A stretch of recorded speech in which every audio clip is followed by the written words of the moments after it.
Avant de plonger dans cette histoire incroyable, pensez à vous abonner à la chaîne et à activer la cloche. Ici, chaque récit a quelque chose à dire, et vous ne voudrez pas en manquer un seul. La pluie tombait sans relâche sur Charleston ce soir-là. Les gouttes formaient de petites rivières sur les trottoirs fissurés, frappant le pavé avec un bruit régulier et lancinant. Les lampadaires projetaient leur lumière jaune tremblante sur la rue, reflétant les flaques comme des miroirs fragiles. L'air était chargé d'humidité, de cette odeur de terre mouillée et de bitume chaud, qui semblait pénétrer les vêtements et la peau. Mary Thompson, une femme simple et au cœur généreux, marchait en rentrant de son travail. Ses chaussures glissaient légèrement sur les pavés, et son manteau trempé collait à sa silhouette. Elle n'avait rien d'extraordinaire, une vie modeste, une routine calme, et un appartement qu'elle partageait avec ses chats. Mais il y avait dans son regard une lueur de bonté, une capacité à remarquer les autres même quand le monde semblait l'ignorer. C'est alors qu'elle le vit. Un jeune homme, assis sur le trottoir, le dos appuyé contre un mur, trempé jusqu'aux os.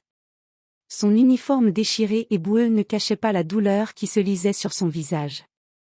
La pluie glissait sur ses cheveux en mèches, ses mains tremblaient, et il semblait incapable de se relever. Instinctivement, Mary s'approcha. Le cœur battant plus vite, elle tendit son parapluie et s'agenouilla près de lui. « Vous allez bien ?» demanda-t-elle, la voix douce mais ferme. Le jeune homme leva les yeux, surpris, comme s'il n'attendait aucune aide. Ses traits fatigués et marqués par l'effort étaient ceux de quelqu'un qui avait vécu l'horreur. Et pourtant, il y avait quelque chose dans son regard, une vulnérabilité inattendue qui réveilla immédiatement la compassion de Mary. À cet instant précis, Mary ne savait pas encore que ce simple geste, tendre et humain, allait bouleverser sa vie à jamais. La pluie tombait toujours, battante et insistante, comme pour sceller le destin qui venait de commencer. Puis, un bruit sec et inattendu retentit derrière eux, un son métallique qui fendit la nuit, et Mary sentit son cœur se serrer. Ce n'était pas un simple accident, quelque chose venait de basculer. La pluie ne montrait aucun signe de relâchement. Mary tendit son parapluie au jeune soldat, mais il tremblait trop pour se tenir droit. Son bras était taché de sang et boueux, et son visage portait des traces de fatigue et de douleur. « Vous êtes blessé ?» s'exclama Mary, la voix tremblante mais décidée. « Ce n'est rien, je peux marcher » répondit-il, d'une voix rauque et étranglée par l'effort. Mary secoua la tête, elle ne pouvait pas le laisser dans cet état sous la pluie. D'un geste rapide, elle l'aida à se relever. Le contact de ses mains, chaudes malgré la pluie, sembla lui redonner un peu de force. « Venez avec moi, mon appartement est juste là », dit Mary en pointant une ruelle à moitié éclairée. Ils avancèrent lentement, chaque pas glissant sur les pavés détrempés. Le soldat, toujours appuyé contre Mary, murmurait à peine son nom. « Je m'appelle Daniel Carter. » Mary sentit une étrange gravité dans ce nom. Daniel. Un simple prénom, mais sa voix portait une urgence qu'elle ne comprenait pas encore. Une fois à l'intérieur de son appartement modeste, Mary improvisa un pansement avec une serviette et de l'eau chaude. Daniel s'assit lourdement sur la chaise de la cuisine, les yeux fixés sur un point invisible dans la pièce. « Merci, vraiment. Si vous n'étiez pas passé, je ne sais pas ce qui m'aurait arrivé, » dit-il enfin, sa voix pleine de sincérité. Mary sourit faiblement, essayant de masquer la nervosité qui montait en elle. « Vous n'auriez pas survécu dehors, c'était dangereux. » À cet instant, un bruit sec retentit, comme un coup contre la fenêtre. Mary sursauta. « Qu'est-ce que ?» murmura-t-elle.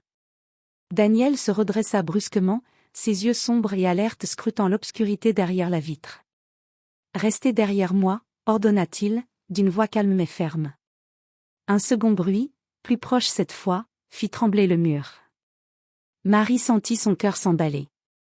Ce qu'elle pensait être une simple pluie ou un accident de la rue n'était pas du tout ce que cela semblait être.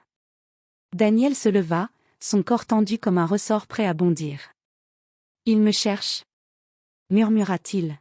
« Qui ?» demanda Mary, la peur montant dans sa voix. Daniel ne répondit pas immédiatement. Ses yeux fixaient la rue, attentifs à chaque ombre, chaque reflet sur le trottoir détrempé. « Je ne peux pas vous expliquer maintenant, mais vous venez de vous impliquer dans quelque chose de très sérieux. » Mary sentit un mélange de peur et de curiosité. La vie qu'elle connaissait venait de disparaître sous la pluie battante, et elle n'avait plus le choix, ce soldat blessé venait de changer son destin. La pluie continuait de tomber, transformant la rue en un miroir d'eau et de lumière. Marie restait immobile derrière Daniel, le cœur battant à tout rompre. Chaque goutte semblait amplifier le silence, et chaque reflet sur le pavé trempé devenait suspect. Puis, un bruit sec et métallique déchira la nuit, un claquement, suivi d'un fracas de verre brisé. Marie sursauta et recula instinctivement. « Qu'est-ce que c'était » demanda-t-elle, la voix tremblante. Daniel n'eut pas le temps de répondre. Il se précipita vers la fenêtre, son regard scrutant les ténèbres comme un faucon. Ses mains se crispèrent sur le rebord, et un souffle court lui échappa. « Ils sont là !» murmura-t-il, sombre et concentré. Marie sentit une peur glaciale la saisir. « Qui est là » demanda-t-elle à voix basse. Daniel pivota vers elle, son expression grave mais contrôlée. « Des hommes qui veulent me faire du mal.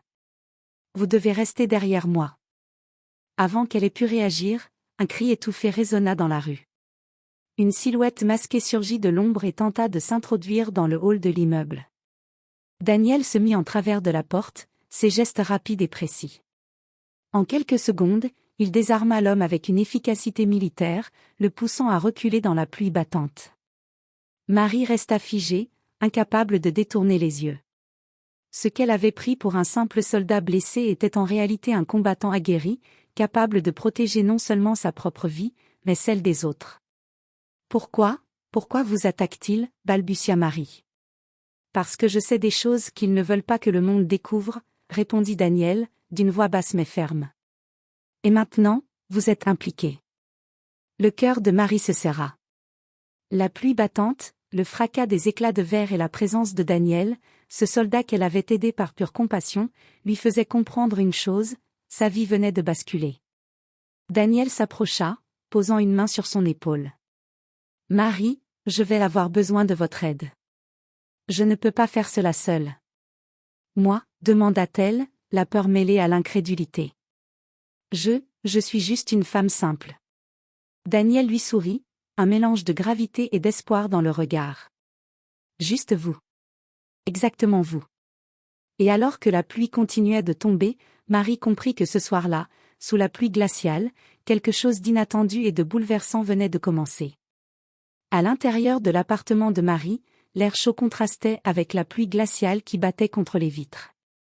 Daniel s'assit, essuyant l'eau et la boue de son uniforme. Son regard, pourtant fatigué, était sérieux et intense. Marie resta debout, les mains serrées, incapable de contenir son inquiétude. « Daniel, je ne comprends pas, qui sont ces hommes ? Pourquoi vous attaquent-ils » demanda-t-elle, sa voix tremblante. Daniel prit une profonde inspiration, ses doigts jouant nerveusement avec le bord de sa veste. « Marie, je ne peux pas tout vous expliquer en détail, pas encore. Mais je vais vous dire ceci, je fais partie d'une mission secrète. » « Une mission » balbutia Marie, incrédule. Il hocha la tête, son expression grave. « Je protège un témoin clé, quelqu'un qui pourrait révéler une vérité dangereuse sur une organisation criminelle très puissante. Ces hommes, ils veulent m'empêcher d'accomplir ma mission. Et maintenant, parce que vous m'avez aidé, vous êtes mêlé à tout cela. » Marie sentit un frisson parcourir son échine. La vie tranquille qu'elle connaissait venait de disparaître sous la pluie battante. Elle, une femme simple, venait d'entrer dans un monde d'espionnage, de danger et de secrets mortels. « Vous voulez dire que je suis en danger » demanda-t-elle, la voix presque un souffle. « Oui. » répondit Daniel. « Mais je ne vous laisserai pas seule. Pas après ce que vous avez fait pour moi. » Marie s'assit, tentant de calmer son cœur qui battait à tout rompre. Elle pensait à sa routine quotidienne, à son petit appartement, à sa vie tranquille, et maintenant tout cela semblait si loin, irréel. Daniel se leva et alla vers la fenêtre, scrutant la pluie. « Ce qui vient maintenant, » dit-il d'une voix basse, ce n'est pas juste une question de survie. C'est une question de justice. Et je ne peux pas le faire seule. Marie sentit une force nouvelle monter en elle. Une part d'elle refusait la peur. Elle avait aidé Daniel par simple bonté, mais maintenant elle comprenait que cette bonté pouvait devenir courage et détermination.